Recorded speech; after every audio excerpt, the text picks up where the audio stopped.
भाई आज मुझे कबाड़ में सिर्फ और सिर्फ 5 रुपए के अंदर ये वाली एलईडी पावर सप्लाई मिली।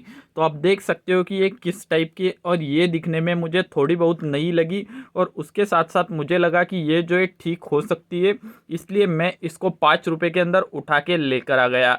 और आप देख सकते हो कि ये एलईडी पावर सप्लाई है, मतलब मैं आपको बता देता हूँ कि ये किस चीज़ में पहले तो काम में आती है।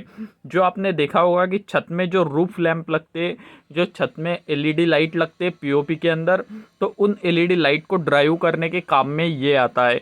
तो ये जो है मतलब करीब करीब 4 से लेके 7 वाट तक का जो एलईडी है उसको चलाने के काम में आता होगा, शायद ऐसा मुझे लगता है।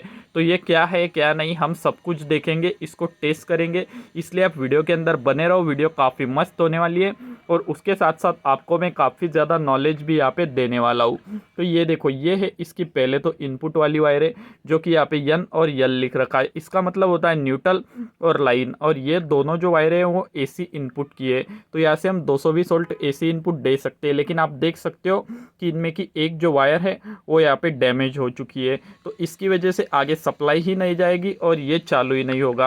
तो इसके लिए हमें क्या करना पड़ेगा, ये जो वायर है इसको यहाँ से कट करना पड़ेगा। तो वो हम जब भी इसको टेस्ट करेंगे तब करेंगे। और ये जो दूसरी साइड है इसको आप देख सकते हो कि पॉजिटिव और निगेटिव लिख रखा है। तो निगेटिव वाला ब्लैक है और जो पॉजिटिव वाला है वो यहाँ पे रेड वायर है। और यहाँ पे आगे की साइड में एक कनेक्टर लगा हुआ है। तो ये जो कनेक्टर है इसकी दूसरी साइड जो है यहाँ पे जो है जो आगे का जो छत में लगने वाला बल्ब होता है वो लगा रहता है, लेकिन वो किसी ने यहाँ पे कट करके फेंक दिया है। मतलब वो जो बल्ब है वो शायद जल चुका होगा, ख़राब हो चुका होगा, या फिर ये पावर सप्लाई भी ख़राब हो सकती है। हमें तो इसके बारे में अभी नहीं पता। तो ये कनेक्टर है, ये कैसे खुलता है, देखो ये यहाँ पे आपको एक लॉक दिख रहा होगा। तो इसको जैसे ही हम नीचे की साइड में दबाते तो ये कनेक्टर इस तरीके से बाहर आ जाता है। तो इस कनेक्टर में लाइट लगा हुआ रहता है और ये इस पावर सप्लाई का कनेक्टर है। और लगाने के लिए बस इसको इस तरीके से दबा देना है, फिर ये यहाँ पे इसके ज़रिए लॉक हो जाता है। तो ये कुछ इस टाइप का सिस्टम इस मतलब कनेक्टर के अंदर है। और अब हम इसके ऊपर क्या क्या लिखा है वो देख लेते, जिससे कि हमें क्लियरली समझ में आ जाएगा कि इसको कैसे टेस्ट करना है और ये क्या चला सकता है। तो देखो यहाँ पे पहले तो लिख रखा है LED power supply constant current. तो कांस्टेंट करंट क्यों लिख रखा है, देखो एलईडी पावर सप्लाई है, ये तो आपको समझ में आ गया कि वो जो छत में लगने वाले एलईडीज है उनको पावर करने के लिए, उनको चलाने के लिए ये काम में आता है।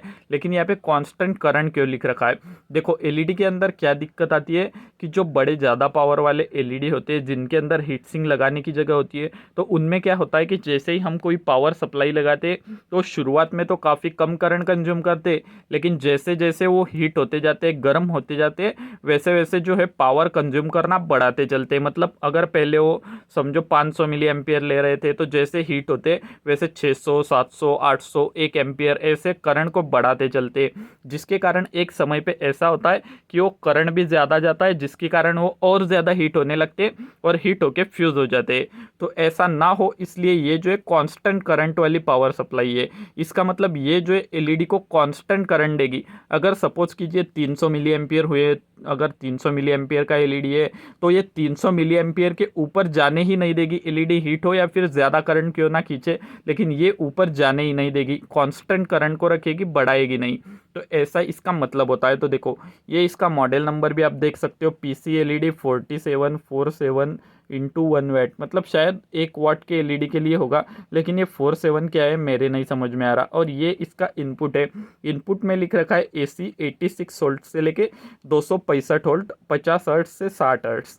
तो ये हमारे घरों के बिजली में चल जाएगा। तो ये जो है सिर्फ 86 वोल्ट से चालू हो जाता है, मतलब काफ़ी वेरिएबल है भाई। अगर आपके घर की लाइट जो है वो डिम भी हो गई, कम भी हो गई, तो भी ये चलेगा, क्योंकि ये सिर्फ 86 वोल्ट से 265 वोल्ट तक चलता है। मतलब थोड़ी कम भी हुई लाइट और ज़्यादा भी हुई तो भी चलता है, काफ़ी डिफरेंस है।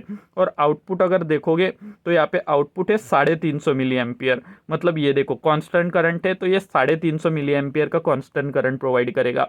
आप कितना भी कोशिश कर लो, एलईडी से कितना भी खींचने की कोशिश करें, लेकिन ये 350 मिली एम्पियर के ऊपर जाएगा ही नहीं। ये सिर्फ 350 मिली एम्पियर प्रोवाइड करेगा, ये इसकी खास बात है, और इससे कम भी नहीं देगा। और आउटपुट है डीसी 14 वोल्ट से 25 वोल्ट, मतलब एलईडी जैसे भी होंगे 14 वोल्ट का हो, 15 वोल्ट का हो, 18 वोल्ट का हो, 20 वोल्ट का हो, 24 वोल्ट का हो, ये उसको पावर कर सकेगा।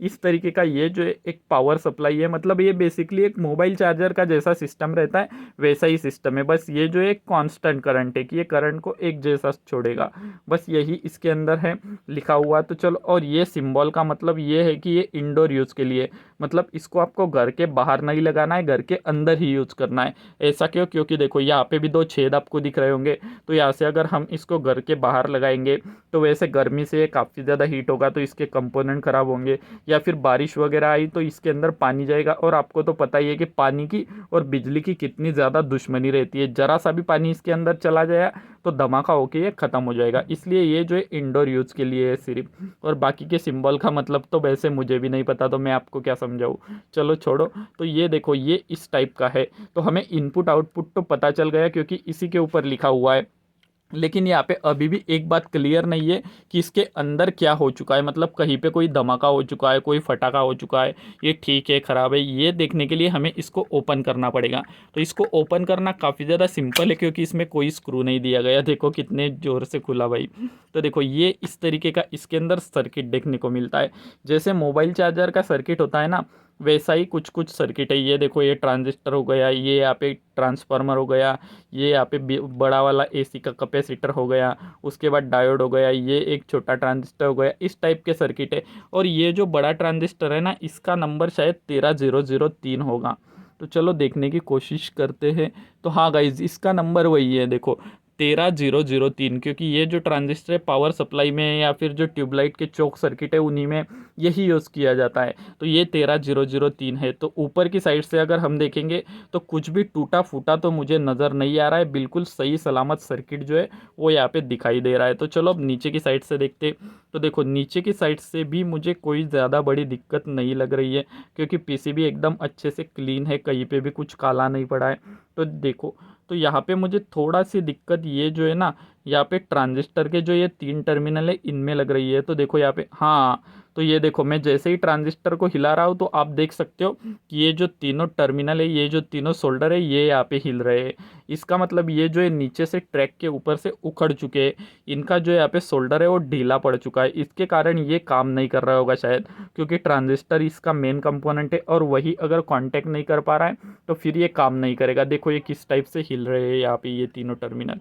तो यहाँ पे मैं सोल्डरिंग आयन लगाता हूँ और तीनों को रीसोल्डर कर देता हूँ, फिर से सोल्डर कर देता हूँ, और उसके बाद हम क्या करते, इस पावर सप्लाई को पैक करते, इसकी ये वायरें कट करते और ये कनेक्टर भी कट करते, यहाँ पे मल्टीमीटर लगाते, यहाँ पे 100 वाट का सीरीज बल्ब लगाते, और उसके बाद इसको जो है मैं आपको टेस्ट करके दिखाता हूँ। तो चलो मैं जल्दी जल्दी पहले तो सोल्डर करता हूँ, फिर ये बाकी के काम हम कर लेंगे।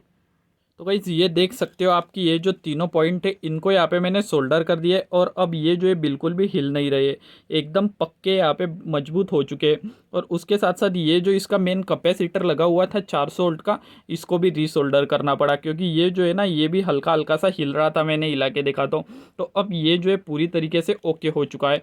तो अब इसको जो है हम फिर से फिट कर देते हैं, क्योंकि खुले में तो नहीं चलाएंगे भाई, क्योंकि अगर कहीं पे हाथ वाथ लग गया तो शॉक लग सकता है। वैसे हम चला लेते क्योंकि हमें जो है एक्सपीरियंस है थोड़ा बहुत, लेकिन आप ऐसा मत करना, आप इसको प्रॉपरली पैक करके ही चलाना। तो देखो मैंने इसको पैक कर दिया है, और ये जो वायर थी ख़राब जिसको मैंने यहाँ पे कट करके यहाँ पे इस तरीके से अच्छे से छील दिया है, और ये जो वायर थी इसको भी छील दिया है। तो अब इस साइड में हम मल्टीमीटर लगाते और इस साइड में सीरीज बल्ब लगाते।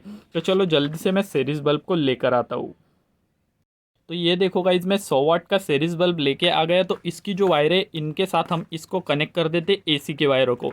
तो अब सीरीज बल्ब क्यों कनेक्ट करते हैं वो तो आपको पता ही होगा, क्योंकि इसके अंदर जो अगर कहीं पे शॉर्ट सर्किट रहा कुछ रहा तो यहाँ पे धमाका नहीं होगा, जो बल्ब है वो जल जाएगा और सेफली हमारा चेक हो जाएगा। अगर ये सीरीज बल्ब के साथ वर्क करता है, अच्छे से आउटपुट मिलता है, तो फिर हम इन वायरों को सीधा 220 वोल्ट एसी में बोर्ड में लगा सकते, कोई भी दिक्कत यहाँ पे नहीं है। लेकिन अगर बल्ब जल जाता है, ये नहीं चलता, तो फिर हम हम समझ सकते हैं कि ये शॉर्ट है तो इसको बोर्ड में नहीं लगाना है। लेकिन अगर ये चलता है, बल्ब नहीं जलता, तो फिर तो कोई दिक्कत की बात नहीं। तो चलो अब यहाँ पे ये तो लग चुका है। अब इस साइड में ये जो आउटपुट है इसमें मल्टीमीटर लगाते हैं, क्योंकि इसमें लगने वाला एलईडी तो मेरे पास फिलहाल अवेलेबल नहीं है।